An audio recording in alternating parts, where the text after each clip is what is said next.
Bismillahirrahmanirrahim. Assalamualaikum warahmatullahi wabarakatuh. Alhamdulillahirabbil alamin wa bihi nasta'in wa ala umuri dunya waddin wa ala alihi wa sahbihi ajmain amma ba'du. Sesuai dengan judulnya, di video kali ini saya akan membahas mengenai 5 hukum perbuatan manusia dalam Islam. Kita sebagai umat muslim tentu harus mempertimbangkan apa saja perbuatan-perbuatan yang harus kita lakukan dan yang tidak boleh kita lakukan. Karena di dalam Islam kita memiliki aturan-aturan yang harus kita taati dan ada pun larangan-larangan yang harus kita jauhi. Maka dari itu di sini saya akan membahas mengenai 5 hukum perbuatan manusia. Perbuatan-perbuatan yang dilakukan oleh manusia tentunya memiliki konsekuensi yang harus dihadapi. Di sini saya akan membahas dari hukum perbuatan yang harus kita lakukan sebagai seorang muslim sampai menuju ke perbuatan apa yang tidak boleh sama sekali kita lakukan sebagai seorang muslim.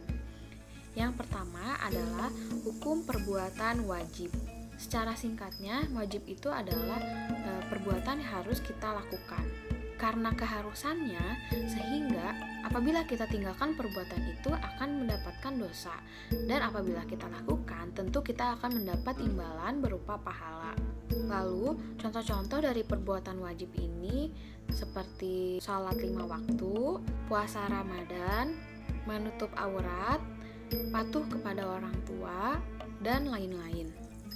Yang selanjutnya yaitu hukum perbuatan sunnah.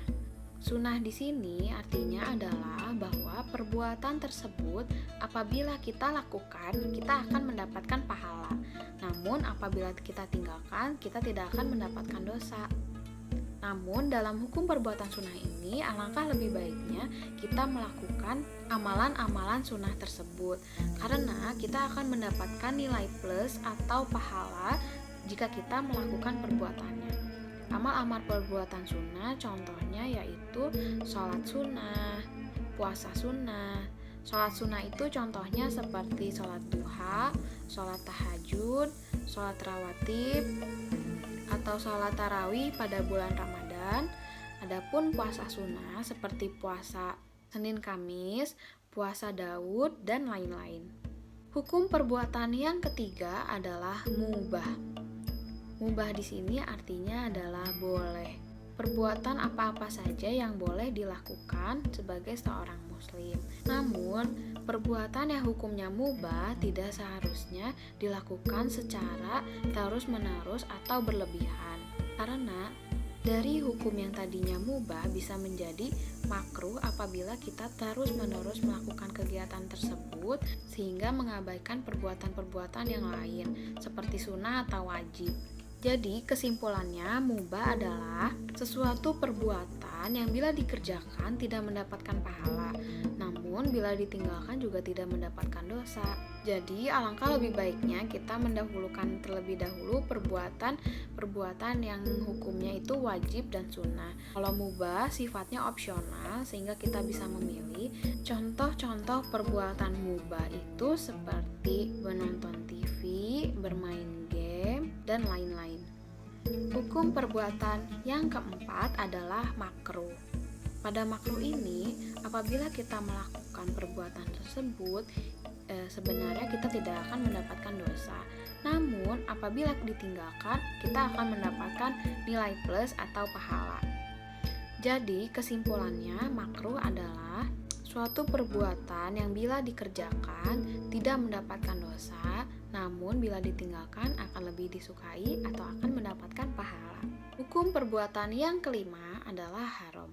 Haram merupakan perbuatan yang sama sekali kita tidak boleh lakukan. Jadi perbuatan haram ini apabila kita lakukan, kita akan mendapatkan dosa, dan apabila kita tinggalkan, kita akan mendapatkan pahala. Hukum perbuatan yang haram tentunya sudah Allah tetapkan apa-apa saja yang tidak boleh umat muslim lakukan. Contohnya seperti memakan babi, minum khamar, bermain judi, mencuri, membunuh, dan perbuatan-perbuatan yang di luar norma yang lainnya. Nah, jadi itulah 5 hukum perbuatan dalam Islam dari yang harus kita lakukan sampai yang tidak boleh kita lakukan.